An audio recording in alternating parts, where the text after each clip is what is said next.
My name is Megan Jenkins. I am a Master's of Education student at Idaho State University.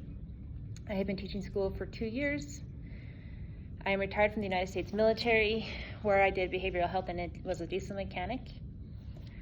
I came into teaching because I had a 6th grade student who was struggling with math. I have 7 kids, and I sat in his class and learned the middle school students were not that scary, so I started teaching. I have a bachelor's in interdisciplinary studies and felt like I needed to be and to know more to teach better. So as I've started this program, I have learned that there are many different ways of teaching.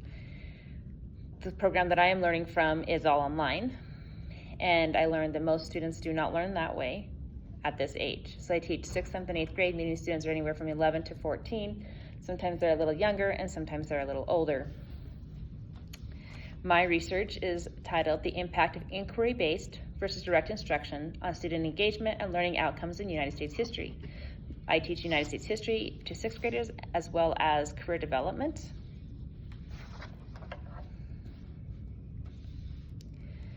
The research that I'm doing is going to explore how inquiry-based or experiential instruction compared to direct instruction influences engagement and learning outcomes in a U.S. history course.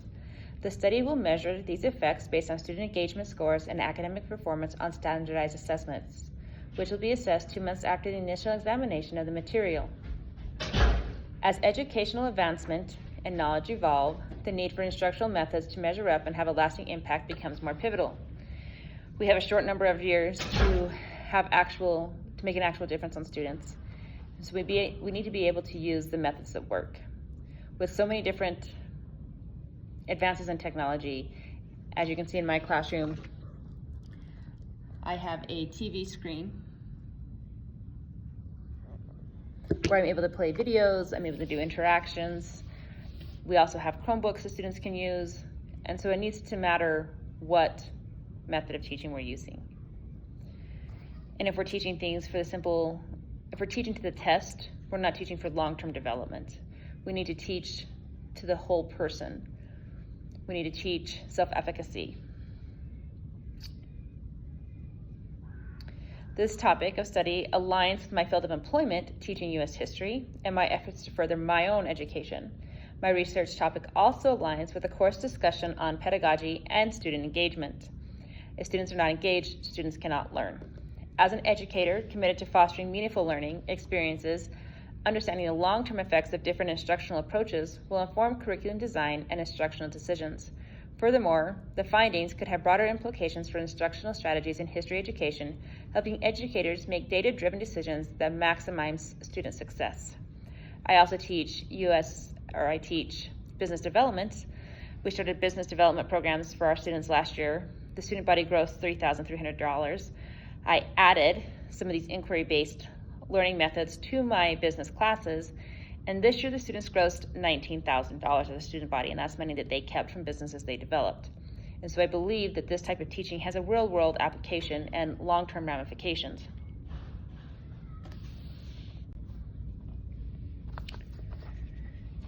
This study is going to focus on how to engage students so that what they're learning moves from working memory to long-term memory. One of the things that I'll be doing to grade myself this year to practice these things is the student engagement wheel. It's for teachers as a self-assessment. And this was done by Kolb and Kolb. They're a husband and wife team. Alice is the president of Experience-Based Learning Systems, a research and development organization devoted to research and application of experiential learning in organizations worldwide.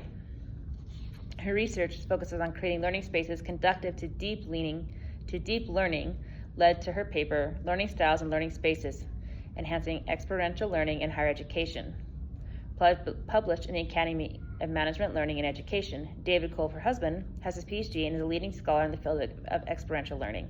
He is also professor emeritus at Case Western Reserve University. Kolb's learning theory identifies distinct styles that influence how individuals process information.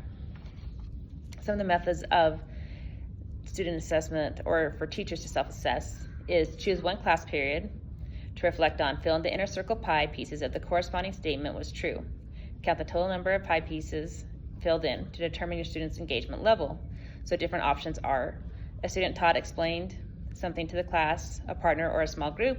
The class spent part of the group hour in partner group activities. The student used hand-on technology to enhance their learning. The class performed a lab or hands-on activity for part of the hour. Students were called on randomly instead of voluntarily throughout the class. Students laughed out loud at something appropriate in class. The class was given time to self-reflect during the hour. Students were out of their chairs for at least one activity during the class. Students were presented a media clip. Students gave their opinion on a topic in a group or whole class setting. So these different methods of teaching go along with impact of inquiry-based learning and hitting different modalities of learning for individual students. It's a very simple form of assessment for teachers to make sure you're on the right track. I chose this because as a middle school educator, I found that hands-on assignments create a higher overall understanding with multiple learning styles in one class. I teach roughly 34 students in every class with varying degrees of intelligence as well as ability to learn. They also come from varied home lives, as all students do, and so they face different challenges. Even something as simple as missing breakfast can have an impact on learning. They can often be more time-consuming and slightly more chaotic, the hands-on learning can, but if they create learned memories that can be recalled days, weeks, or even months after an examination, is it worth the effort? Suppose a seminar-based experiential approach to teaching engages students and encourages motivation and learning as well as self-confidence in recalling the information. In that case, I will adjust my teaching style accordingly. I'm investigating the initial results of the testing style that produced no difference on the initial test, but students perform better on the same material tested months later. Based on my research, I am far from the first person to ask this question. I believe I'm responsible for teaching what matters, how it matters, and when it is most relevant. I believe in giving value to what we're teaching and making sure that each student knows the education, the value of what we're learning and how it applies in their lives. Teaching is an opportunity to promote growth in students who may not otherwise have a belief in themselves. With the myriad personalities and learning abilities or challenges in each classroom, it can be challenging to reach each student. My quest through this course is to determine what works, what doesn't, and how I can prepare lessons that have long-term value, not temporary time fillers. The background of the study, my research question is this: to what extent does inquiry-based or experiential instruction compared to direct instruction impact student engagement and learning outcomes in a U.S. history course, as measured by engagement scores and standardized assessment performance 2 months after initial instruction? What I'm learning is students do really good studying for the exam, they know the exam, they do well in the exam, you ask them the questions a week later and it is no longer in their mind. So I want to know, how can we use the information that we build upon it and have continual recall throughout the year of discussion? As a personal history enthusiast and a firm believer in learning from the past mistakes and successes to enhance humankind's future, I deem it necessary to teach the upcoming generation in a format that has an impact past the exam date. With an ever-increasing rise in recent years of ADHD in youth, educators are under immense pressure to teach the individual and recognize the diversified learning style of each student in our education system. In 2022, approximately 11.4 of U.S. children aged 3 to 17 years, around 7.1 million, had been diagnosed with ADHD, making an increase of 1 million children since 2016. These numbers are not numbers we can ignore. Each one of them represents a child, and each child is our future. ADHD can significantly affect a student's confidence and their ability to learn through direct instruction. Students with ADHD often face challenges such as inattention, hyperactivity, and impulsivity, which can interfere with academic performance and classroom behavior. Continual redirection from teachers for students with ADHD, as well as the distraction from fellow peers, may have increased negative effects on students' confidence and learning. So while direct instruction has been the norm in many educational settings, the need for experiential learning methods is ever increasing. Empirical research comparing the effectiveness of direct instruction versus inquiry-based learning in retaining a U.S. history course is minimal. The study's positive impact may address the educational delivery gaps, providing much needed insight into enhancing student learning in the United States.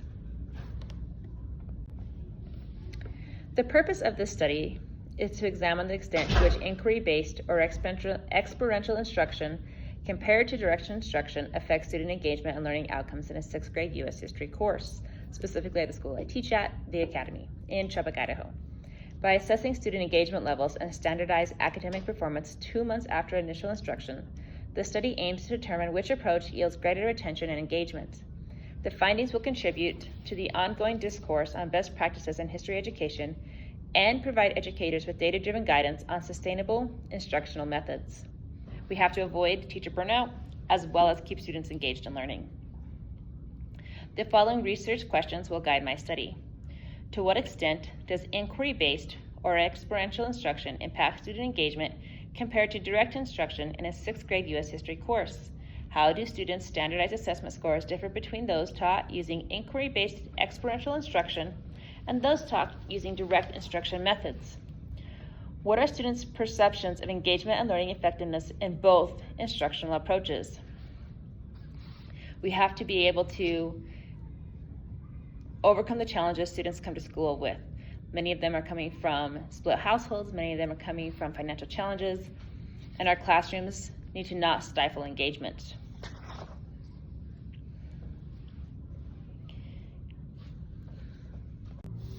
The theoretical framework that I will focus on is constructivist theory as well as behaviorist theory. Constructivist theory states that learners conduct knowledge through active exploration and reflection. This theoretical perspective aligns directly with research question 1 and research question 3, which examines student engagement and perception in inquiry-based environments.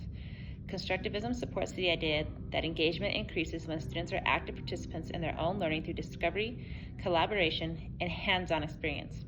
Additionally, the theory suggests that when learning is contextualized and meaningful, students are more likely to perceive it as effective and motivating. Behaviorist theory. In contrast to constructivism, behaviorist theory is primarily associated with B.F. Skinner, supports the direct instruction component of the study. Behaviorism posits that environment, stimuli, and reinforcement shape learning. In educational settings, this translates into clear instruction, repetition, modeling, and reward systems to encourage desired behaviors. Behaviorist theory directly informs research question number 2, which compares student achievement on standardized assessments between instruction methods. Behaviorist approach prioritizes structured measurable outcomes, making them particularly relevant when analyzing how direct instruction impacts academic performance. The study I am focused on is quasi-experimental comparative design, seeking to determine the best course of instruction to encourage long-term memory of a 6th grade U.S. history course and to encourage abstract thought, leading to improved self-efficacy for varied types of learners. The style will compare inquiry-based instruction versus direct instruction on student engagement and learning outcomes. The rationale of this design is to allow a structured comparison between two proven pedagogical approaches. Many educational instructors implement these teaching methods naturally in their classroom settings. Inquiry-based learning is based on Jean Piaget's constructivist theory, which states students learn best through observation, experience, interaction, instead of passive learning. In opposition to this is direct instruction, which aligns with John B. Watson's theory of behaviorism. Watson focused on this learning through observation through classical conditioning, where stimuli and responses are linked through association. The study is feasible and practical within the constraints of public school setting. It requires minimal disruption to existing schedules, as both groups will continue their regular coursework differing in pedagogical approaches. All data collection tools are easy to administer, and the teacher participant has committed to maintaining consistency across classes.